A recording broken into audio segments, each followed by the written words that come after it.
Hello guys and welcome to mains answer writing practice. तो आज हम बात करेंगे क्वेश्चन ऑफ द डे की। तो आज का जो क्वेश्चन ऑफ द डे है वो डिजास्टर मैनेजमेंट का एक क्वेश्चन है जो कि आपका करंट से भी रिलेटेड है, तो बहुत ही इंपॉर्टेंट है ये। देखो क्वेश्चन क्या है कि इंडिया जो है faces increasingly frequent and severe heat waves. कि इंडिया ने भी रिसेंटली जो बहुत ही तगड़ा जो है वो हीट वेव्स, बहुत ही हाई और बहुत ही ज्यादा हीट वेव्स जो है वो इस बार गर्मियों में फेस किए, जिसकी वजह से लगभग 500 से ज्यादा लोगों की जान भी गई थी, ठीक है, अलग अलग जगहों पे। तो आपको बोला suggest effective mitigation strategies for heat wave management in Indian cities. तो आपको पहले तो आपको इसके बारे में बताना है, हीट वेव्स के बारे में। उसके बाद क्या क्या इफेक्टिव मिटिगेशन स्ट्रेटजीज हो सकती हैं, क्या स्ट्रेटजीज जो है वो हम फॉलो कर सकते हैं जिससे कि जो हमारा हीट वेव मैनेजमेंट हो प्रॉपर हो और लोगों की जान ना जाए।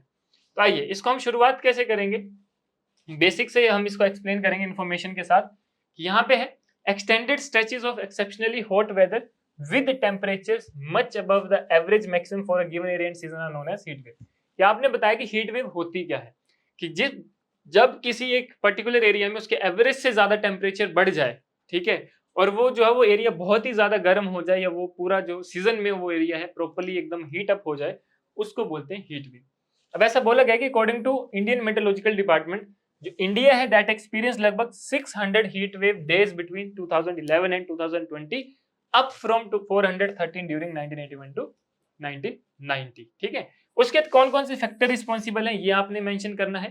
तो फैक्टर कौन कौन से रिस्पॉन्सिबल है? अर्बन हीट आइलैंड इफेक्ट, आपको पता है अर्बन हीट आइलैंड, जैसे सिटीज में जो है वो एकदम से अर्बनाइजेशन हो रही है, तो वहां पे क्या हो रहा है कि बिल्टअप एरियाज बढ़ रहे हैं जो कि ऑब्जर्व ज्यादा करते हैं, रिटेन करके रखते हैं हीट को, ठीक है। अगर नेचुरल पहाड़ है, लैंडस्केप है, वो क्या करते हैं, वो हीट को रिटेन करके नहीं रखते हैं। लेकिन जो अर्बन एरियाज होते हैं वहां पे जो बिल्टअप एरियाज होते हैं, कंक्रीट होता है, वो क्या करता है, हीट को ऑब्जर्व कर लेता है, जिसकी वजह से उस एरिया में जो है वो काफी ज्यादा हीट बढ़ जाती है, टेम्परेचर बढ़ जाता है, जैसे कि आपका दिल्ली और मुंबई जैसे शहरों में है, ठीक है, ये आप मेंशन कर सकते हो। दूसरा deforestation and loss of green cover, कि यहाँ पे जितने ज्यादा पेड़ काटे जाएंगे, जितना ज्यादा ग्रीन कवर कम होगा, उतनी ही ज्यादा हीट भी ज्यादा होगी।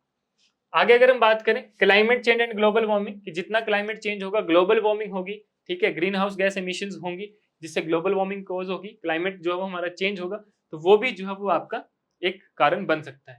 Next lack of preparedness and adaptation measure, हम जो है वो मतलब मैनी इंडियन सिटीज जो है दे लैक एडवोकेट प्रिपेयर्डनेस, कि वो प्रॉपर्ली प्रिपेयर ही नहीं है उस चीज के लिए, या फिर उसके पास कोई मेजर्स ही नहीं है, एडेप्टेशन मेजर्स ही नहीं है हीट वेव्स को कोप अप करने के लिए, ठीक है। Next anthropogenic activities, anthropogenic activities में होता है कि ह्यूमन एक्टिविटीज, जैसे कि आपका इंडस्ट्रियल प्रोसेस होता है, फैक्ट्रीज चलती है, ट्रांसपोर्टेशन होता है, एनर्जी कंजप्शन होता है, वेस्ट हीट जनरेशन होता है, ग्रीन हाउस गैस एमिशन होता है, ठीक है। तो ये सारा जो आता है एंथ्रोपोजेनिक एक्टिविटीज में आता है, जो कि ह्यूमंस के द्वारा की जाती है। तो ये भी जो है वो आपका बहुत ही बड़ा जो फैक्टर है, जो कॉज है, वो माना गया है। क्लियर।